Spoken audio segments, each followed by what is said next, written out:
Hey everyone, welcome back to the channel. My name is John and this is your Modern Tech Breakdown. Today we're covering a few quick news items for Nvidia. Let's get into it. First up, we have the Wall Street Journal reporting that the feds are making deals amongst themselves on just how they will kill the AI industry before it even starts. Let's read a little bit on this. So here in the middle of an article about Microsoft being under the scrutiny of the feds, we have a mention of Nvidia. So the FTC is close to finalizing an agreement with the Justice Department to divide responsibility for antitrust oversight of companies in the AI space.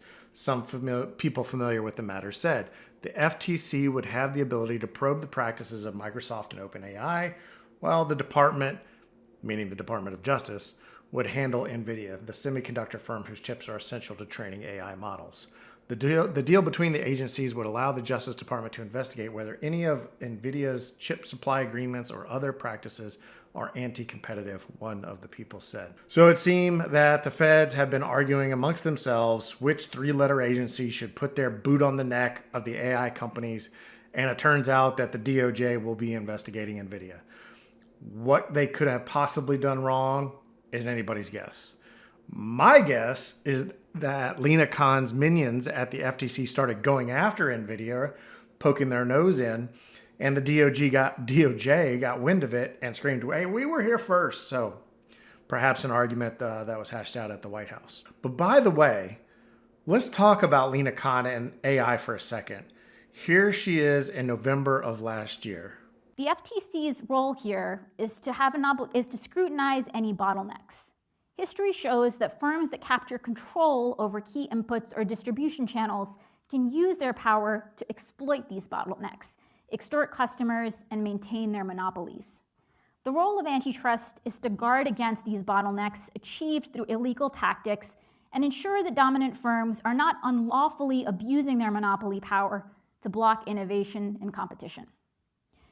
The agency is taking a close look across the AI stack to understand the extent of competition across the various layers and sublayers.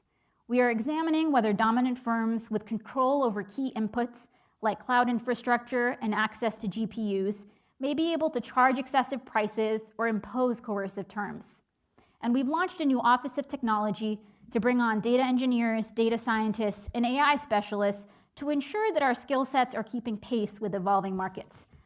So this bureaucrat has defined the role of the SEC to, quote, scrutinize any bottlenecks, unquote, to ensure that, quote, firms do not use monopoly power, unquote. Okay, Lina, which firm has monopoly power on AI right now? The industry doesn't even exist yet. No one has really made huge money from AI yet, and she's already got the DC regulators chomping at the bit to crush these companies.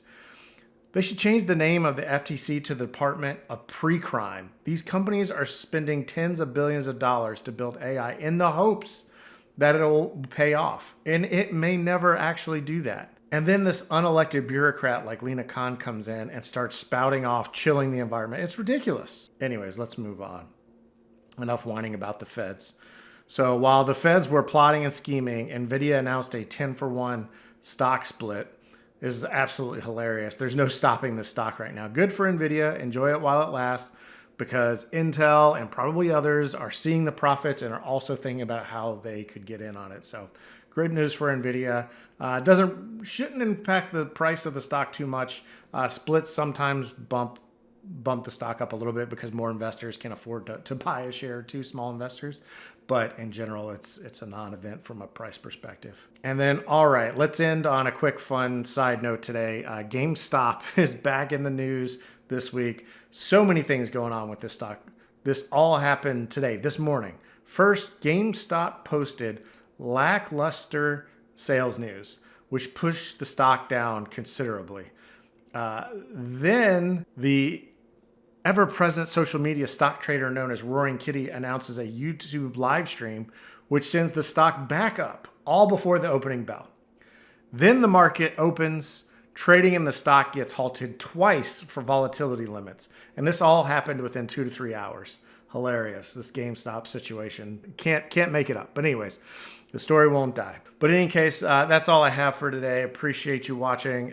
Please like, comment, subscribe, and I will catch you next time.